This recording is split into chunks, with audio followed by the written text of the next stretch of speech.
On est avec Katia Lefkowitz, auteure et réalisatrice du film Tiens-toi droite. Bonjour Katia. Bonjour. Alors, j'ai vu ton film lundi soir et je l'ai adoré. Oh, merci. Vraiment. Merci. Très heureuse de le présenter aux lectrices de Mademoiselle. Par contre, j'ai un peu de mal à le résumer. Toi, comment tu le présentes? C'est un film sur une sensation. Et je dis qu'il y a trois figures de la féminité qui sont la mère, la travailleuse et la femme, la féminité. Ce sont ces trois pôles-là qui sont chacune des images bien claires et c'est comment elles vont se rejoindre pour essayer, par le biais de la construction d'une poupée, de former un modèle unique qui est en fait une femme qui rejoindrait et qui aurait ces trois pôles-là. Alors effectivement, tu parles de trois femmes. Pour moi, il y en a une quatrième et qui est sans doute celle qui m'a le plus touchée. C'est la petite fille, c'est Lola. Et, il y en a même il y en a 30, 40 des femmes voilà, qui gravitent autour d'elle. Pourquoi tu as donné une place aussi importante aux petites filles dans ce film? Est-ce que c'est un peu un miroir de tous les travers, des conséquences en fait des injonctions à la féminité? Moi j'ai 40 ans, je vais parler en mon nom et je vais parler d'où j'en suis. Il y a des gens qui ont rêvé la féminité avant nous, dans les années 68, elles ont rêvé, elles se sont battues, elles ont obtenu des droits, etc. Et nous, on est la génération, on doit les mettre en application. On essaie de faire en sorte que ces choses aient une vie concrète dans la vie et puis on se démerde, on étouffe, on n'en peut plus, on a des tonnes de choses sur nos épaules. Donc j'avais envie de parler de ça, mais je me disais, s'il n'y a pas ce qu'on laisse, nous, c'est pas intéressant. S'il n'y a que mon petit truc à moi, c'est pas intéressant. Ce qui est intéressant, c'est les gens, ce qu'on nous a laissé, ce que nous, on en fait, et surtout, ce qu'on va laisser. Et qu'est-ce qu'on va faire à ces petites filles? Et puis, il y a des choses aussi qui arrivent, qui sont des nouvelles injonctions pour les petites filles, qui sont Internet, ce qui se passe, cette phrase « va jouer dans ta chambre », qui peut avoir l'air anodine et qui l'a été pendant très longtemps. Et aujourd'hui, « va jouer dans ta chambre », dans la chambre des petites filles, il y a encore quelque chose qui est, pour moi, une possibilité d'injonction et de nouveaux modèles qui sont tout ce qui se passe sur Internet, tous les modèles, tout ce qu'elles voient et auxquels on ne se rend pas compte. J'ai l'impression qu'il y a un truc qui nous dépasse totalement et j'avais envie de communiquer là-dessus aussi. On n'est pas des militantes.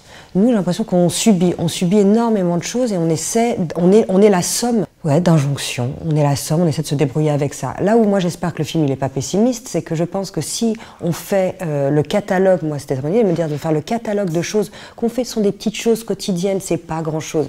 C'est, on prend le titre Tiens-toi droite, de dire à son enfant Tiens-toi droite comme si c'était un problème de colonne vertébrale et en passant, parce qu'on nous l'a dit et qu'on le répète.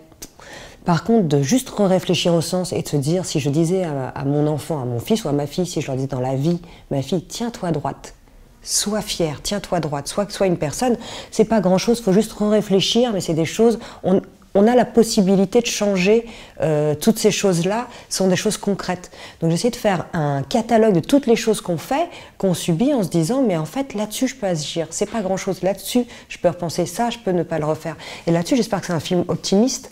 Moi, j'aime pas les films où tu sors, où tu es abattu, où tu dis, mais oui, alors les femmes sont battues, les femmes meurent, il y a beaucoup de choses qui se passent qui sont graves, mais moi, je ne sais pas comment agir là-dessus. Alors que là, j'essaie de faire un film sur lequel on peut agir et des petites choses qu'on peut faire, je pense. Alors, je te rejoins tout à fait, c'est vrai que je suis plutôt sortie avec la pêche, en trouvant que... Puis il y a de l'énergie, c'est pas des filles qui dépriment chez elles, c'est des filles qui se battent, c'est des filles qui essaient, qui essaient de se frayer un chemin à travers tous ces trucs qui peuvent les étouffer, mais on avance, on est là, on n'est pas assis chez nous à se dire ah, ça va pas, non, ça va, ça avance, on évolue.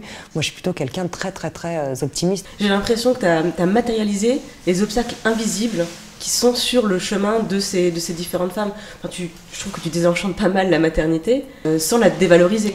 Ouais, moi je cherche pas à désenchanter les choses. Moi j'ai l'impression que parfois il y a une espèce d'omerta. Je déconne à un moment donné sur le périnée, pourquoi personne ne parlait jamais sur la rééducation du périnée, mais moi ça m'a rendu dingue. Quand je suis allée la première fois de ma vie faire un truc de périnée, je me suis assise et j'ai regardé la nana et je lui ai dit mais attendez, expliquez-moi, je comprends pas. Toutes les femmes que je vois avec un enfant dans la main ont fait ce que vous me demandez de faire.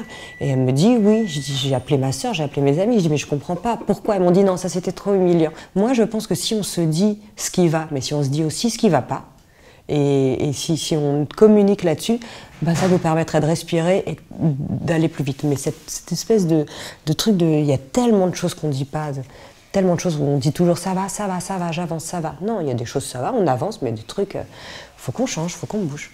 Alors, effectivement, je pense que énormément de femmes tout très différentes, vont pouvoir se reconnaître à travers les uns ou les autres personnages. Il y a un autre, pour parler d'un autre personnage qui m'a marqué aussi, c'est donc le personnage de Marina Foïs, qui joue une femme qui a de l'ambition professionnelle. Et en fait, elle est frappée par ce qu'on appelle le syndrome de l'imposteur. Ouais. Est-ce que c'est quelque chose que tu as connu toi personnellement quand tu es passée d'actrice à réalisatrice? C'est quelque chose que j'ai observé beaucoup chez les femmes. En général, c'est quelque chose que me racontait ma sœur, mes amis, qui disaient on se bat pour obtenir des choses et quand on est là, on a l'impression qu'on n'est pas légitime. Ça, c'est les hommes et les femmes ressentent ça, mais il y a quelque chose de très féminin parce que nous aussi, c'est comme si ça fait tellement longtemps qu'on nous a dit que c'était les hommes qui dirigeaient, ça fait tellement longtemps. C'est comme si c'était ancré dans nos corps et qu'on continue. C'est comme si je lève le doigt pour demander la permission en permanence. Et ça, c'est quelque chose que je comprends pas. Après, le syndrome de l'imposteur, c'est des phases. J'ai des phases de syndrome d'imposteur énormes et j'ai des phases où je me dis mais non, je suis là, j'ai ma place, j'y ai droit constamment. Le masculin l'emporte sur le féminin, tous ces trucs qu'on apprend, ces petites choses qui font que ouais, malgré nous, je crois qu'il y a un truc qui se dépose et qui fait qu'on a un syndrome de l'imposteur différent de celui des hommes. Qui peuvent l'avoir aussi, mais le nôtre il prend une racine, je me demande si c'est pas dans notre ADN, un truc s'est déposé, je sais pas. Effectivement, il y a une dimension aussi là-dedans de compétition entre femmes.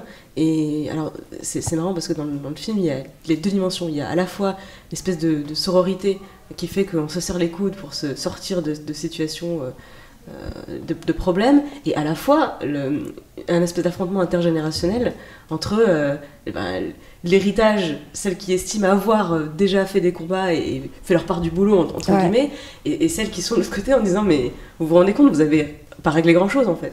Et tout le monde a raison. C'est ça le problème, c'est que moi l'étouffement ou l'angoisse, elle vient du fait que tout le monde a raison, il n'y a pas une vérité, il y a tellement de points de vue différents. Bien sûr qu'elles sont battues pour nous, les femmes du dessus, bien sûr qu'elles nous ont obtenu des tonnes de choses, bien sûr, mais comment, quoi, qu'est-ce qu'on en fait aujourd'hui? Est-ce que j'ai envie de le matérialiser? Est-ce que j'ai envie de continuer à me battre?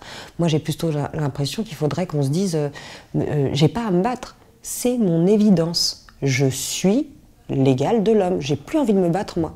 J'ai l'impression que si nous, déjà, on arrive à se poser et arriver forte, on lève plus le doigt et on demande plus la permission, moi, c'est comme ça que je l'envisage. Et d'un coup, j'ai des femmes qui me disent « Je me suis battue, il faut que tu continues le combat. » T'as raison, mais j'ai pas tort. J'ai pas quelqu'un qui a plus raison qu'un autre. Voilà, ça, c'est là où je trouve que le combat, il devient vain et inutile et où on se perd en se disant c'est ça qu'il faudrait faire. Non, il y a différentes voies, on se débrouille. Ce combat, c'est le féminisme. Pour toi, c'est pas un gros mot? Ah non, c'est pas un gros mot du tout. Mais on est féministe. Qui aujourd'hui peut dire qu'il est pas féministe? C'est complètement, je trouve ça délirant. Si on se dit que le féminisme, en tout cas, ce serait cette chose-là, de dire qu'on est égaux en droit, mais qui est pas féministe? Quel homme peut aujourd'hui me regarder dans les yeux en me disant non, moi le féminisme, ça me saoule? Je comprends pas. Pour moi, ce sont des non-débats. Il faudrait, pour moi, arriver à faire en sorte que ce ne soit plus un débat. Tu parlais lundi soir du féminisme d'Emma Watson. Son discours à l'ONU, c'est un message auquel tu adhères? Ah oui, oui, totalement. On ne peut pas dire il y a deux camps dans le monde, les hommes contre les femmes. Il y a suffisamment de problèmes comme ça. Non, on est les uns avec les autres et on veut que notre société, elle évolue. C'est tout. Il y a des bourreaux, mais ce sont des cas à part que nous fouetterons en temps et en heure. Encore une fois, mais les autres, non. Qu'est-ce que tu aimerais provoquer chez tes spectatrices d'un côté et tes spectateurs de l'autre à la sortie du film? Qu'est-ce que tu voudrais qu'ils retiennent ou qu'ils ressentent en sortant de la salle? Moi, j'aimerais qu'ils ressentent une grosse énergie.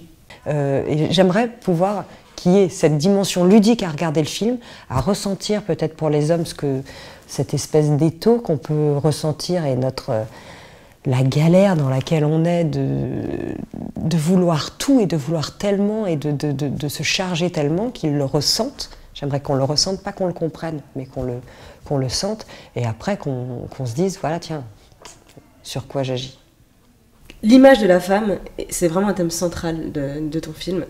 Est-ce que tu penses que la génération suivante, celle de ces petites filles justement, elle arrivera à s'affranchir de la dictature de l'apparence? Je sais pas, mais il faut qu'elle bosse. Il faut qu'elle bosse dur, parce que ce que j'ai mis dans mon film, j'ai rien inventé. C'est des choses que j'ai vues sur Internet et des choses que tu vois que font les petites filles aujourd'hui, des filles de 10-12 ans, sur des blogs, comment elles s'offrent, comment elles cherchent à ressembler à des modèles, comment il y avait des tutos où les filles racontent comment ressembler à une poupée Barbie, 7 heures de maquillage. Là où on peut peut-être participer un petit peu et les aider un peu, c'est que justement le va jouer dans ta chambre, aujourd'hui ces filles elles étaient trop petites, elles n'étaient pas seules chez elles, elles sont trop petites, il y a des adultes dans la maison. Donc c'est passer la tête de temps en temps, leur parler, essayer de faire en sorte, oui, qu'ils s'affranchissent des modèles. Parce que moi, les filles dans mon film, je les ai pris en disant « Pourquoi ressembler à autre chose qu'à toi? Pourquoi vouloir ressembler à autre chose qu'à toi ?» Ça, ce serait le combat. Ouais. Merci beaucoup, Katia. Merci beaucoup. Ton film Tiens-toi droite sort le 26 novembre. Et je dis ça souvent, mais vraiment, je le recommande à tout le monde. Ah, super. Merci. Moi Merci aussi, je beaucoup. le recommande à tout le monde. Je lis Mademoiselle et j'ai pas de culotte. Je trouve ça... Qui a créé ça? C'est génial.